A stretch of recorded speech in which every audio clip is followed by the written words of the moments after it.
So, welcome to Cuts and Bruises Barbershop.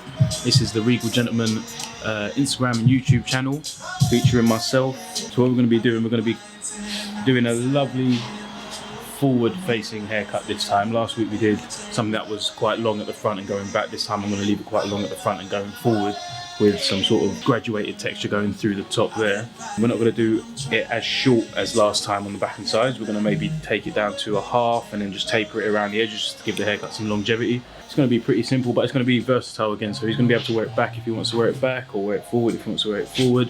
What me and Ben said is that we're actually going to leave it a little bit shorter just at the front, so that for the first 2-3 weeks of the haircut you can actually wear it forward, but then afterwards, once it starts growing out, he's got something there to push back, and he's got the option of having 2 haircuts even 6 weeks into the haircut, which is always a good thing, yeah?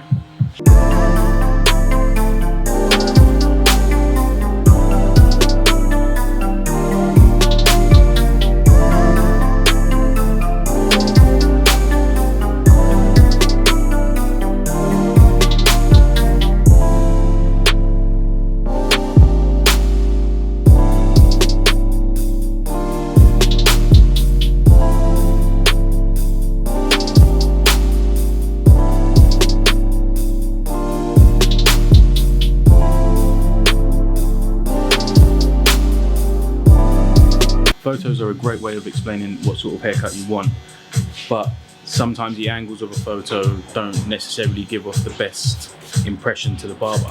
So Ben here has a lot of hair, but it's quite fine. So a half or a skin fade or a 1 or a 2 on a photo of someone who has really thick hair might look a lot different to someone who doesn't have really thick hair. So the best way to overcome that sort of harshness that you probably weren't looking for is to just ask the barber to take it down to maybe a 2 or a couple of numbers higher than what you originally want, and then you can see how it looks, and then it can always just be tapered down in the edges to give it that nice sharp finish, and that way you're not going to get any nasty surprises.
So by sectioning where I sectioned it, and just slowly scissor over combing and fading it up there, we've created a slight sort of like a faded undercut, is what I kind of like to say. The one where you kind of usually see it is just a guard being run straight up, and there's no connection, there's no fade, there's no graduation at all through the side areas, and it's kind of almost just straight up, follow the curvature of the head, and then you just got a long mound of hair, which doesn't necessarily look good, definitely doesn't grow out nicely, and yeah, just doesn't complement the face shape at all, because you don't really want to see the curvature of the head too much. So by leaving that section and just scissoring up, we've kind of created a bit of a fade there, and it's all kind of nice and soft, but you've still got the length there, and when you kind of comb it forward, it all kind of just blends in a little bit. What we'll do is just slice it through, and that will just take away some of that bulkiness there.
Cuts and Bruises sea salt spray, just to give it a little bit of texture, a little bit of stiffness. And then what we're going to do is diffuse it. So what diffusing does is it actually just diffuses the air as it comes out. So rather than blasting the hair, we're diffusing the hair, so it slows it down and just allows for us to kind of just scrunch and work that hair into a sort of a messy, more sort of natural sort of finish. The only way you'd really get that is if you were to come out of the shower and just allow your hair to naturally dry, which is a way that you can use a sea salt spray as well. You can put it in, just allow it to naturally dry, but by scrunching and adding the heat, it kind of puts it into a bit of a style rather than it drying limp or flat against the head.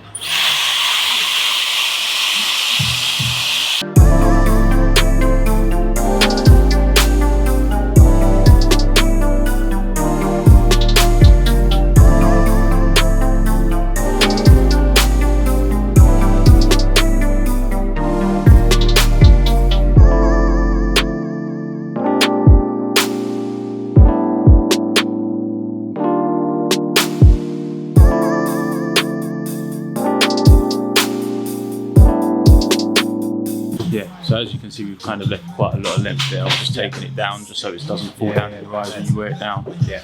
And if you want, you can easily just throw that up. If you just like apply a bit of hot air on that fringe there, and then we'll just start, just flip over. As well as the sea salt, which adds really natural texture, so it doesn't look like there's anything in the hair, it just kind of looks like your hair's a little dry. What you can do is actually add a little bit of styling powder. So the way we do this is literally just sprinkle it into the hair. And like any product, I would always say add a little bit, add more as you go along, so don't cake it because then you might end up putting too much. You then kind of just slowly work it into the hair. And again, with fine hair, it can sit quite limp and flat, so a styling powder which really gets in between the hair, under the hair and stuff, you can see already the volume it's given it.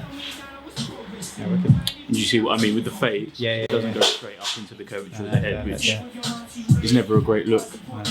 Yeah, wicked. Lovely, thank you. There we go.